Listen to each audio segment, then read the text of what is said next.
Louange à Allah, le Seigneur de l'univers, celui qui secourt ses serviteurs croyants et qui laisse un délai aux injustes et aux tyrans, et que la prière et le salut sur celui qui a été envoyé comme miséricorde pour les êtres vivants. Cela étant dit, mes frères et mes sœurs, je fais cet audio sur demande d'un frère qui désire avoir des explications sur l'ambiguïté qui est véhiculée et qui dit qu'il est permis de rentrer dans le Parlement et de voter, puisque le prophète Youssef alayhi salam l'a fait. Cette choubha est principalement utilisée par les Ikhwan, la confrérie des frères musulmans, qui se donnent la permission de rentrer dans le jeu de la démocratie en se basant sur plusieurs choubuhat. Et parmi celles-ci, il y a le récit de Youssef alayhi salam. La première ambiguïté, leur affirmation selon laquelle le système démocratique est en total accord avec le système islamique. Nos opposants sont indécis. Si nous leur disons pourquoi avez-vous accepté la démocratie, une fois ils disent ceci est identique à la shura, à la consultation, et dans le Coran il y a une sourate appelée sourate shura, et Allah subhanahu wa ta'ala dit et consulte-les à propos des affaires, et Allah dit dans un autre passage, dans un autre verset, et leur affaire est une consultation entre eux, et une autre fois ils disent la démocratie comporte deux parties.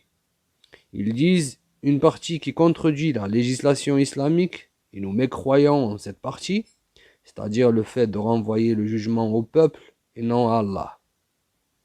Et une partie qui est en accord avec la législation islamique, qui est le droit de la Ummah de choisir ses dirigeants, de les tenir responsables, de leur demander des comptes et de les révoquer. Et nous croyons en cela. Et nous cherchons, regardez la choubha qui disent, et nous cherchons à servir l'islam à travers ce système démocratique. Regardez l'ambiguïté qu'il propage. Les Ikhwan, dans l'islam, al-ghayatu la tubarriru al-wasila. En islam, les fins ne justifient pas les moyens. Non seulement il faut que la finalité soit légiférée, mais aussi les moyens utilisés pour accéder à cette finalité, il faut que eux aussi soient légiférés.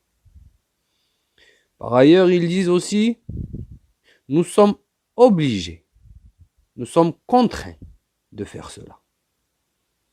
Et une autre fois, ils disent, ceci rentre dans le cadre du moindre mal. Puis ils commencent à sortir des arguments avec leurs raisons et leurs passions. Nous dévoilerons, Inch'Allah ta'ala, la caducité de leur argumentation. En ce qui concerne la réponse à la première ambiguïté, il s'agit ici d'une fourberie, d'un telbis, qui a été clairement expliqué par les savants lors de la définition de la démocratie, qui est le jugement du shab, qui est le jugement du peuple, et non celui d'Allah. Nous vous posons maintenant une question. La Ummah a-t-elle le droit de choisir ses dirigeants par n'importe quel moyen, même si cela contredit le Coran et la Sunna? Si vous dites oui, vous serez alors scandalisés et dévoilés au grand jour, et les gens, les musulmans, sauront votre doctrine corrompue. Et vous recevrez un tas de preuves qui s'abattront sur vous de tous les côtés, pour rejeter ce mensonge et établir la vérité.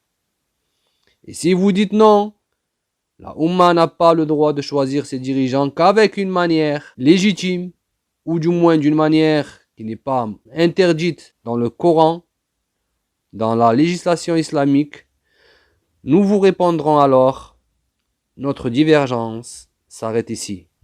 On est en accord. De nombreuses preuves ont été déjà mises en évidence, prouvant ainsi l'invalidité de cette partie, car il s'agit effectivement d'une branche d'un mauvais arbre. Les élections sont plutôt les racines de la démocratie, et c'est son échelle sur laquelle elle gradue et elle s'élève, pour ainsi pousser l'être humain vers la servitude de l'être humain, en suivant ce que les élus leur ont autorisé et en abandonnant ce qu'ils leur ont interdit. Allah subhanahu wa ta'ala a réprimandé ceux qui ont pris les savants et les adorateurs comme législateurs, en dehors d'Allah. Le Tout-Puissant a dit, ils ont pris leurs rabbins et leurs moines ainsi que le Messie, fils de Mariam, comme seigneur en dehors d'Allah. Que dire alors de ceux qui prennent des ignorants, des imbéciles, des faibles d'esprit, des gens insignifiants, comme législateurs en dehors d'Allah?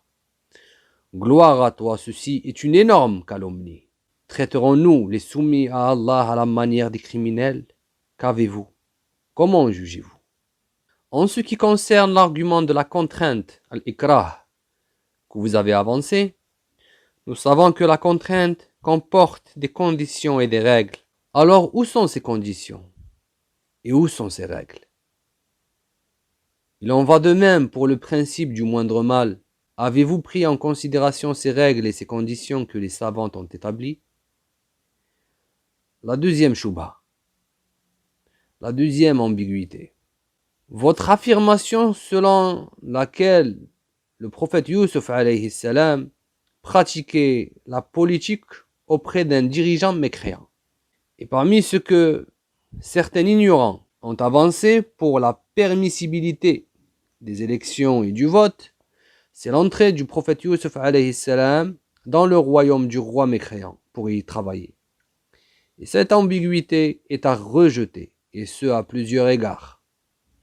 Premièrement, c'est le roi qui a demandé à Youssef alayhi salam de prendre en charge l'un des états de son gouvernement, et non pas Youssef. Allah subhanahu wa ta'ala a dit, et le roi dit, amenez-le-moi, je me le réserve pour moi-même. Et lorsqu'il lui eut parlé, il dit, tu es dès aujourd'hui près de nous en position d'autorité et de confiance. Youssef alayhi salam n'était pas soucieux par la gouvernance et ne l'a pas demandé par le biais des élections et du vote. Mais Youssef alayhi salam a choisi plutôt un territoire uniquement. Assigne-moi les dépôts du territoire. Je suis bon gardien et connaisseur. À la différence de ces sectaires et de ces démocrates, de ces laïcs, ce sont eux qui ont cherché la gouvernance et qui sont soucieux de l'obtenir. Ils sont entrés dans les parlements pour l'avoir et ils ont assoupli les textes divins pour la rendre légitime.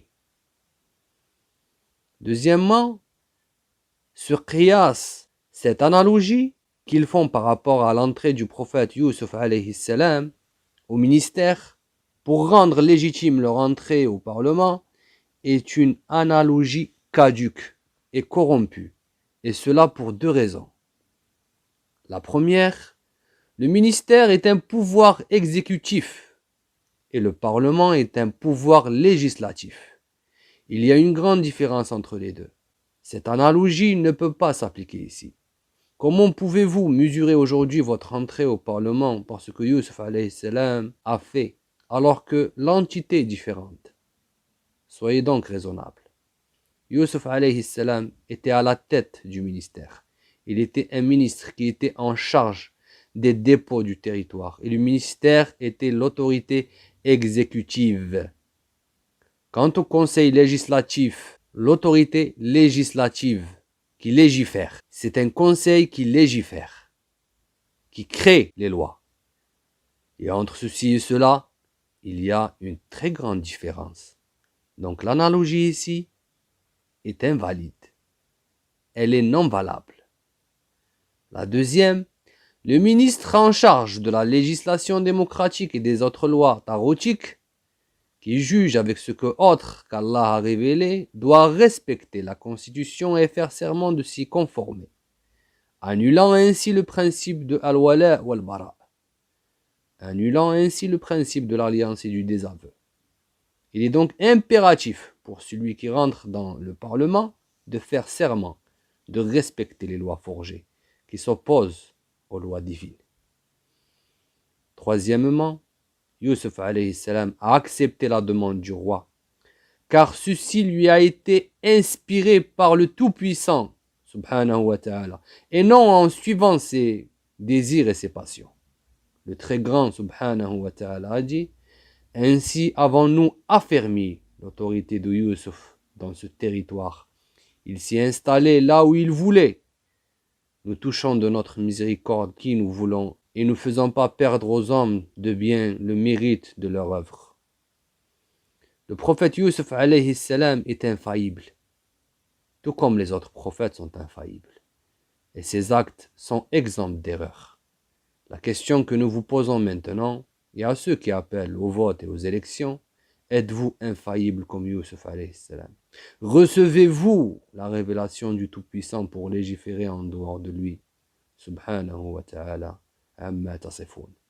Quatrièmement, le prophète Yusuf alayhi salam était à l'abri de la pression du système. Et Allah lui a donné la puissance d'œuvrer selon les lois d'Allah. C'est pour cette raison qu'Allah subhanahu wa ta'ala a dit: ainsi avons-nous affermi l'autorité de Yusuf dans ce territoire et il s'est installé là où il voulait. Par conséquent, il s'agit de la puissance d'Allah, afin que ni le roi, ni personne d'autre ne peuvent lui faire du mal ou le retirer.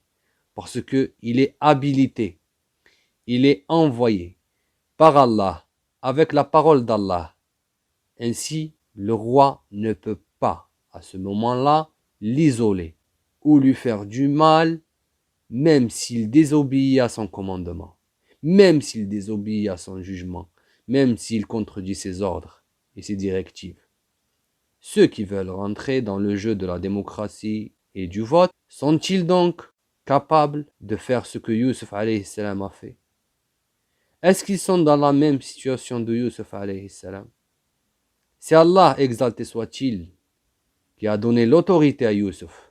Notre maître a dit, et lorsqu'il lui eut parlé, il dit: tu es dès aujourd'hui près de nous en une position d'autorité, c'est-à-dire de puissance et de confiance. Il lui a donné la totale liberté de faire ce qu'il voulait, sans aucune restriction. Il n'avait aucune objection, aucune surveillance sur ses actes, quels qu'ils soient. Alors sa situation est-elle identique à la vôtre aujourd'hui? Informez-moi de toute connaissance si vous êtes véridique. Le Tout-Puissant a dit ainsi: suggérons-nous cet artifice à Yusuf, car il ne pouvait pas se saisir de son frère selon la justice du roi, à moins qu'Allah ne l'eût voulu. Nous élevons en rang qui nous voulons, et au-dessus de tout homme détenant la science, il y a un savant. Yusuf alayhi salam ne gouvernait pas avec les lois du roi mécréant, mais avec les lois d'Allah subhanahu wa ta'ala. Contrairement à ceux qui rentrent aujourd'hui dans les parlements et considèrent la charia comme étant imparfaite, dans laquelle il y a des erreurs et dans laquelle il faut apporter des corrections, qui doit être dans certains cas corrigée et adaptée à notre époque, ces gens-là n'ont ni la puissance, ni le pouvoir inspiré par Allah pour juger sur terre. Ils sont plutôt enchaînés par les chaînes de la démocratie et de la laïcité. Alors Yusuf alayhi salam n'a pas pris le chemin pour atteindre cette fonction, et il n'y a même pas pensé. Mais notre Seigneur le Tout-Puissant a fait ses multiples causes, en séparant Yusuf de son père, en le mettant en prison notamment, en passant par le puits, jusqu'à ce que le roi lui-même l'ait choisi et fait de lui un ministre dans son état. Alors il a commencé à gouverner avec les lois de son Seigneur, exalté soit-il, et non avec les lois du roi mécréant. Donc ici, la shubha est dévoilée et vous ne pouvez pas prendre cette ambiguïté pour rendre légitime votre entrée au Parlement. Wallahu ghalibun ala amrih, walakin akthar an-nas la ya'lamun. والحمد لله أولا وآخرا وصل اللهم وسلم على نبينا محمد وعلى آله وصحبه أجمعين وآخر دعوانا أن الحمد لله رب العالمين.